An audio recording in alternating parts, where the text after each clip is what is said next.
Yung mga kalan pa dito, pakilinis. Nakakaloka si Reynard Francisco kasi pati kilikili may foundation. Nakakaloka talaga nag-aakit si Reynard para dito. At may foundation din na kilikili. Nakakaloka si Reynard. Okay, syempre dapat kabuuan, di ba? Kasi pumiting na yun sa kanya eh. Correct. At ang nakikita kong consistent na character tonight Oh.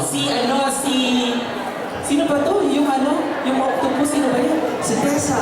Hindi, ano yung character na yun? Si Ursula. Si Ursula. Ay, abangan mo mamaya may Ursula din. Feeling ko may Ursula. Sa medicine, si Ursula, si Maya, mukhang siya pusit. Hindi mo pusit naman talaga may pusit na si Ursula. Dahil kaya si Maya. Ano na natin kalamay na? Sino ka nauna? Chapusit o Ursula? Feeling ko si Chapusit. Na-inspire sila kay Chapusit sa character na yun. In fairness, yung bouncing Ursula talaga yung kay Maya. Si Maya talaga. Oo, all throughout the performance ng medicine nandun si Maya. Parang wala siyang pahinga. Parang feeling ko. Eto pa, mga kalat dito, meron pa kayo? Wala. Okay. Alright. Sige, okay na ba to? Okay na ba to?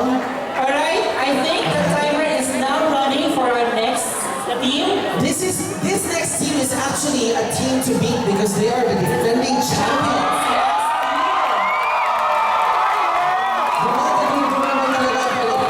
At pinagbabalaki nila, kaya ginastos nila ngayon ay mas malaki pa sa premyo ng first prize. Mas malaki pa ang ginastos nila ngayon kaysa sa first prize. Yung premyo sa first prize ay mas malaki pa yung ginastos nila. Tingnan lang natin. So, tingnan natin kung talagang worth it ba ang team na to. Pakilala mo nga ang ating next team. Ladies and gentlemen, the defending champion.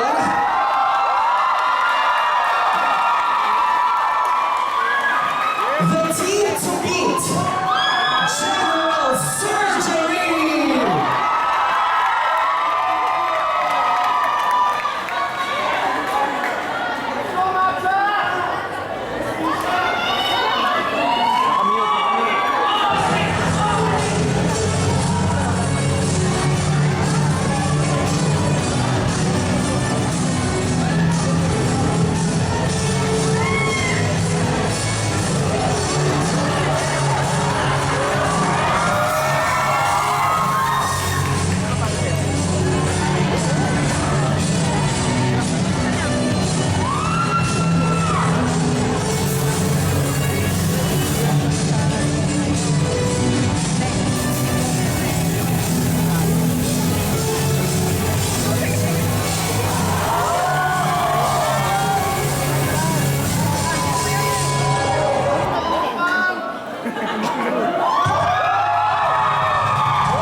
Once upon a time, in kingdoms far away, there lived four villains whose lives were dismayed.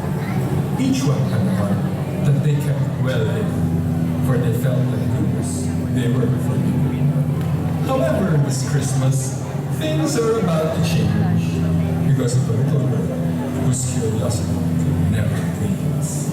So on the journey we are about to begin, let's start the day of this misunderstood group. Wake up